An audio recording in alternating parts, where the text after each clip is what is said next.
So, ang topic natin ngayon guys, no? Physical Agility Test ng PNP. Maraming aplikante ang nahihirapan dito sa push-up. So, magbibigay ako ng mga tips kung paano pumasa dito. So, kung makikita niyo sa video, no? Meron device. Device ito pang sukat sa push-up. Hinibang region ng PNP, no? Sa recruitment. Wala pang ganito. Pero sa NCRPO, meron ng ganito guys. Possible na lahat ng region ng PNP magkaroon nito. Ito talaga walang luya kasi device to eh. Ito yung taga-record talaga na push-up mo. So, mas mahirap to guys. No? Walang luya dito. Kailangan dumikit yung dibdib mo sa device na ito. Kailangan proper din talaga. No? Sa 1 minute guys, kailangan makakuha ka ng 35 repetition ng push-up or 35 na beses na push-up para makapasa sa physical agility test. Ang hirap, no? Pero, teka lang. Ibigyan kita ng tips kung paano lumakas sa push-up. Ito yung tips ko, guys. Shortcut.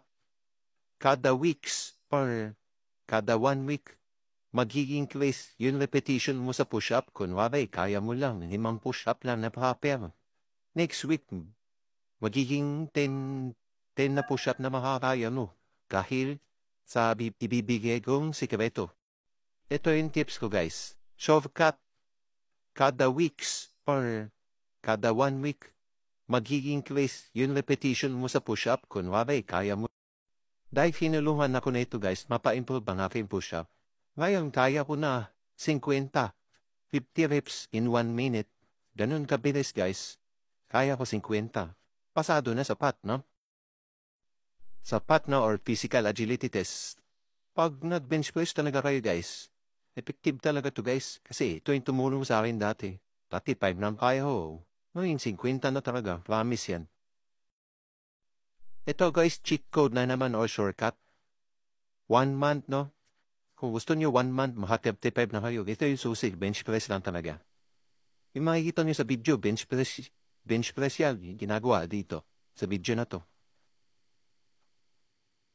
Sa gym, no? Punta kayo ng gym. Meron mga bench press dun. Meron mga bench press machine na yan. Bench press, oh. Kaya naman sa push-up lang. Pero matagal yung proseso. Mga 4 months o 1 year yan. Yan yung tansya ko, ah. Pero sa bench press, shortcut yan. 1 month, promise. Balikan niyo itong video na to kung hindi totoo. Sige, yun lang. Good luck. Sana makatulong tong advice ko.